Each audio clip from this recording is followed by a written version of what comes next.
Tunawashukuru sana kwa kuwa nanyi siku ya leo kwenye mkutano wetu huu wa wadau wenye sekta hii ya afya, ambao tumekutana kujaribu kuweka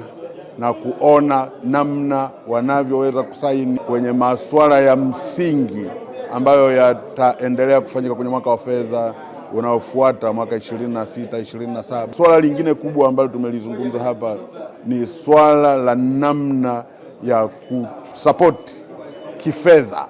kwenye afya hii, afya ya msingi na hata huku kwingine, kwamba tuna bima ya afya kwa mfano kwa wote.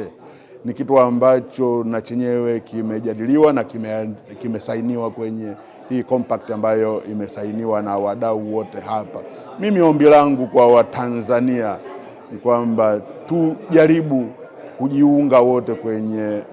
bima hii ya afya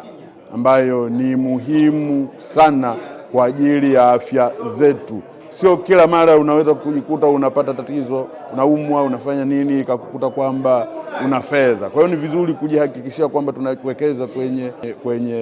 kwenye hii health insurance ambayo tumeiongelea. Lakini ninawaomba Watanzania wenzangu wale wenye uwezo, sadaka ya kweli ni sadaka ya kumhudumia mgonjwa. Kwa hiyo kwa wale ambao tunawaona hawana uwezo, na sisi wengine kama tuna uwezo kidogo, kujaribu angalau kutumia tulichonacho kidogo, tuwasapoti wenzetu ambao hawana, ili kuweza kupata huduma hasa kwenye masuala haya ya health insurance. Kwa hiyo wale wote ambao tunaona tunaka uwezo kidogo, wale wenye uwezo kidogo watoe sadaka yao kwa kupitia eneo hilo la kuwasaidia watu wengine kuwakatia bima, ili kila Mtanzania aweze kuwepo kwenye bima hii ya afya. Siku ya leo ni siku muhimu katika sekta ya afya, ikiwa ni utamaduni katika sekta hii, ambapo kabla ya uwasilishaji wa bajeti ya Wizara ya Afya, wizara hukutana na wadau wa sekta hii ambao hujadiliana kwa pamoja kule tulikotoka kwa mwaka uliopita, makubaliano yaliyopita katika mwaka uliopita, na namna ambavyo tumeweza kuyatekeleza katika mambo mbalimbali katika sekta ya afya, ili kusudi kuwepo na mafanikio, lakini pia kuweza kuangalia zile changamoto ambazo tumekutana nazo kwa mwaka mzima, na wadau wanapata nafasi ya kuevaluate, kukagua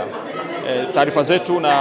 kuridhika kwa pamoja katika maeneo ambayo tumekubaliana kuanzia mwaka uliopita na mipango ya kwenda mwaka ujao wa fedha. Na kikubwa zaidi ni makubaliano ambayo tumeyafanya kwa pamoja baina yetu serikali na wadau wote wa maendeleo katika sekta ya afya, na tumejiridhisha kwamba yako mambo ya kwenda kuyafanyia kazi. Na leo baada ya kujadiliana na kukubaliana, tumesaini makubaliano hayo, kila mdau amesaini, na kwamba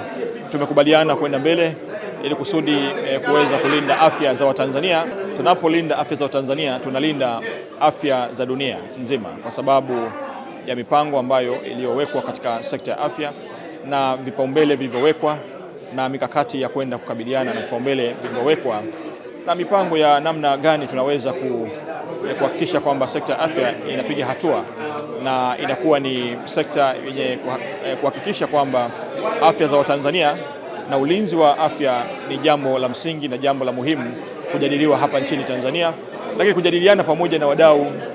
mbalimbali wa dunia na kukubaliana katika maeneo mbalimbali.